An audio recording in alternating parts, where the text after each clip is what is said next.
Welcome back to Hannity. The tense standoff between Somali terrorists and Kenyan security forces continued for the third straight day today at the Westgate shopping mall in Nairobi, Kenya. Now, the horrific terrorist attack began Saturday when an estimate of 10 to 15 members of an al-Qaeda-linked group, Shabab, entered the mall and opened fire and set off grenades, killing at least 62 people, injuring close to 200 more. Now, the terrorists moved through the mall, asking shoppers whether they were Muslim or not, freeing only those that could prove they were, in fact, Muslim. According to officials, Kenyan security forces are currently in control of all floors of the mall after gunfire effort from inside the heavy smoke from a fire that was seen filling the air all throughout the day today. At this hour, officials believe all the hostages have, in fact, been released. Here with reaction from Act for America, Brigitte, Gabriel, and terrorism expert Steve Emerson. Let me talk about this, the al-Qaeda Somalian affiliate Al-Shabaab. What do you know about them, Brigitte? Well, Al-Shabaab is linked to Al-Qaeda and have been working with Al-Qaeda. Actually, Al-Qaeda has trained and provided training facilities and facilitates communications between Al-Qaeda in the Arabian Peninsula and the Al-Qaeda Central. We know that a lot of the Al-Shabaab went and fought with Al-Qaeda in the Arabian Peninsula, in Yemen in particular. We know that they are very trained and very sophisticated. They comprise about 7,000 to 9,000 members, and they are recruiting actively in the United States from the Somali communities in the United States. Steve, what can you add to that? Well, the Washington Post reported tonight, and I usually don't quote the Post, but they quoted the Kenyan foreign minister as saying that several of the attackers spoke English. Now, what that indicates, together with U.S. intelligence, which has known for that. In Al-Shabaab, there are upwards of 100 Europeans and Americans fighting for Al-Shabaab.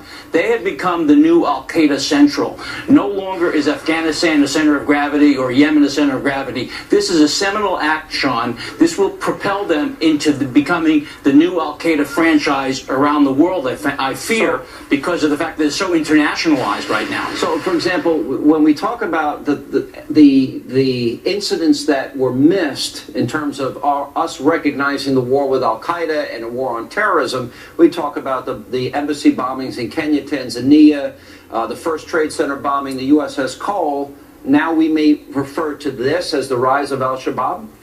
This could be the seminal incident that propels them into becoming the new face of Al-Qaeda, because one, in a perverse way, the success of this mass hysteria, publicity, the mass killings, the fact that they took their time in actually doing surveillance, like the Mumbai massacre several years ago, will recruit new members. Number two, they already had Americans with American passports. They had Dutch with Dutch passports. How did they get these Americans? Because let me throw that to Brigitte. Brigitte, how did they recruit these Americans?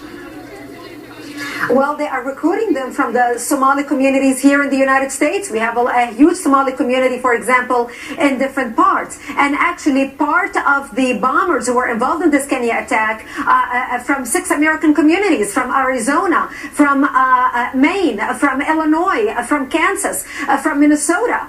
So what they're doing, they're recruiting from them. One of the most notorious, one of the leaders, actually, of Al-Shabaab was Hamami from Alabama. He was recruited at the University of Alabama. He was actually the president of the Muslim Student Association. Then let me ask both of you, and I'll start with you, Steve, first. I contend that when we look back 30 years from now, we're gonna refer to this time in history as the rise of the radical Islamist.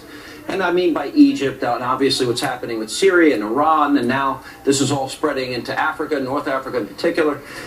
So my question to you is that, in fact, what we're dealing with, the rise of radical Islamists, and that this now is the single greatest threat in terms of a radical ideology the world faces?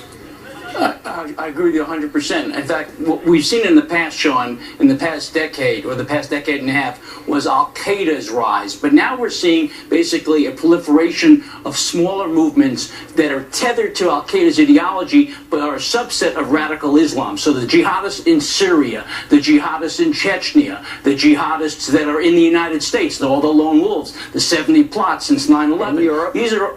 And in Europe, of course, in Europe, every single day, it's not in the American press, every single day there are arrests of jihad. Just yesterday, there were arrests of 5 jihadists in London. Every single day there are arrests throughout Europe because of the amount of jihadists throughout that have basically immigrated to Europe and basically pledged allegiance not to their host country, but to the jihad. Right. And they have European passports, Sean, so they can travel with impunity around the European continent. And Brigitte, doesn't this fit into the model of this caliphate or desire for a caliphate as they ask people in the small, questions about the Quran, about Islam, and if they don't get it right, they kill them. They get it right, they're set free. Exactly, and that's exactly what they did in Kenya. They asked people with a gun to their head to recite the Shahada. If they did, obviously they were Muslims and they let them go. Those who didn't, they shot them, including young boys. That's their modus of operandi. But Al-Qaeda means the base, Al-Qaeda. And it doesn't matter what different names terrorists go by or different terrorist organizations, what they share is the ideology of Al-Qaeda, and that's what we're facing worldwide. All right, thank you both for being with us. And in that